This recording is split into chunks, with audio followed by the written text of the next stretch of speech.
It's Cassandra Williams from Educational Innovation 360. This is Fast Track Friday. Today we're talking about, this is a guide. I want you to be able to target truancy and think of what do you need to do to boost student attendance. As instructional leaders and educational leaders, we do have the power to transform when it comes to attendance rates, what are our strategic interventions, and what are our culture shifts that we need to internalize, right? So hopefully we will explore some of those things. And of course, I don't have to say attendance matters. Hopefully you will know through this that you have to identify the relevant data and discover some of the actionable strategies that you could do today to make a change. I don't know if I need to say this enough. Attendance matters because every day a student is present, right? It's that building block for their future, right? So regular attendance is pretty much the foundation to create our learning community that is just this academic achievement of lifelong learners. And we want to make sure this translates into, of course, grades and subject mastery. So this lifelong learning is linked to graduation rates and career readiness. So when students miss school, they develop the knowledge gaps, and then it kind of compounds over time. I don't have to tell you this.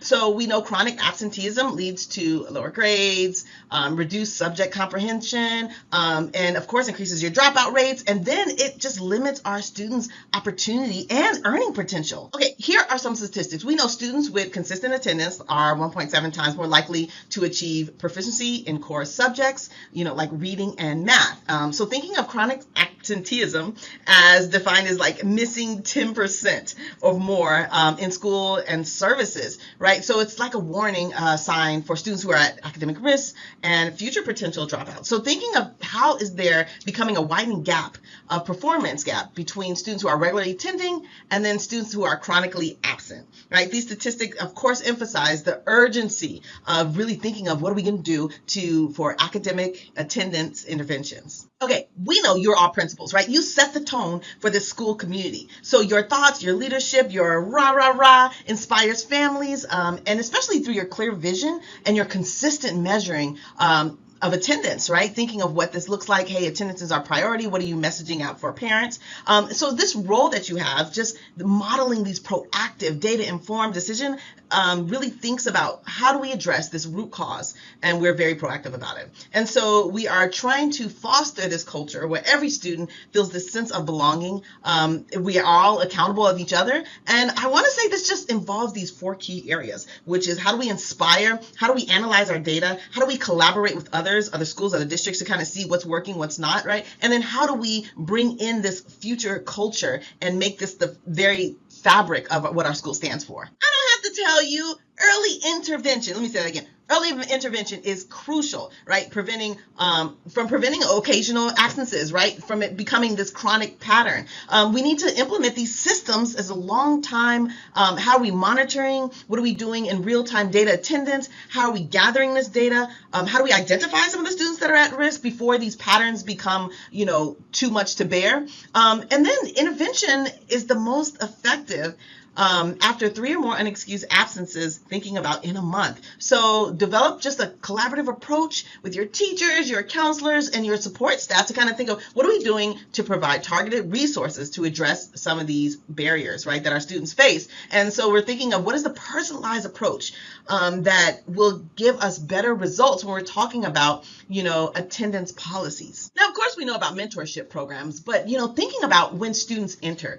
I'm a big fan of the Jesuit schooling and really thinking about the whole child. And I'm a huge fan of when you come in, what do you bring with you and what are some challenges before you enter our school and being able to identify them so we can be very proactive.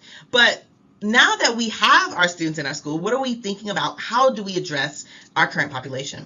So thinking about your structured mentorship programs, right? These are just powerful programs to where when students are struggling with attendance, they have a support system. There's a check-in connection model as well, thinking about evidence-based intervention programs. So there's a systematic monitoring, there's a relationship building, there's engagement, and they're focusing on consistent support, problem solving, and effort when it talks about really supporting students in their growth. And then what are our success mentors? Do you have any, right? They're school-based mentors who recently check in with the absent students, providing accountability, like encouragement, and just continuously supports them with the needs of service. There's peer mentorship as well, involve older students, supporting younger students with attendance challenges, and like relatable role models.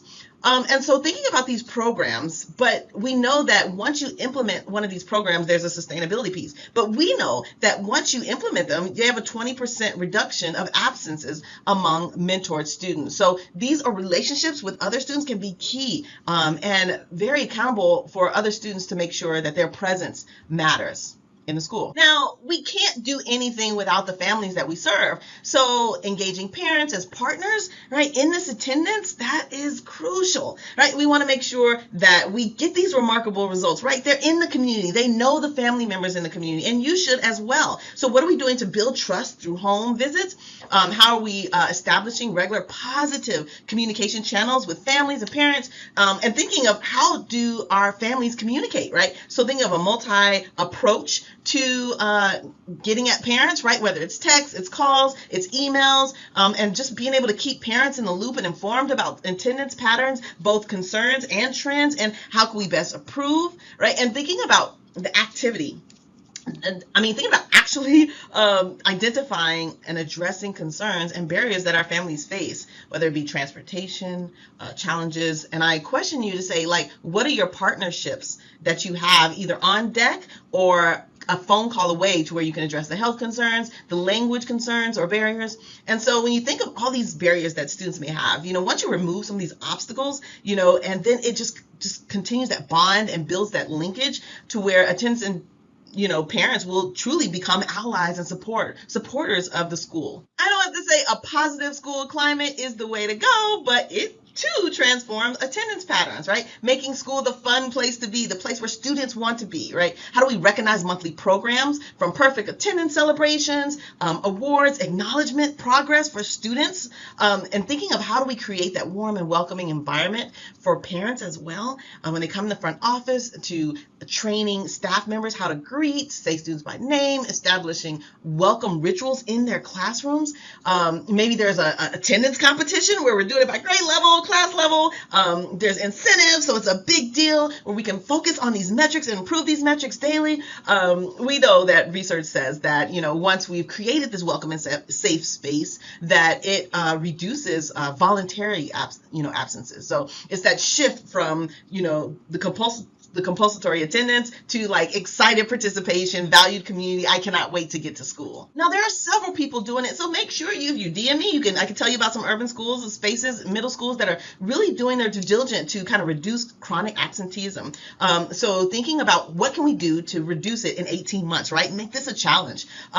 So a lot of their approach has been family outreach, summer outreach to build relationships before the school year even begins. So really think about what you're going to do this year to make sure you've built those partnerships. Maybe it is addressing transportation barriers, right? By implementing, bus coordination, carpools. You can kind of create strategic partners with community organizations.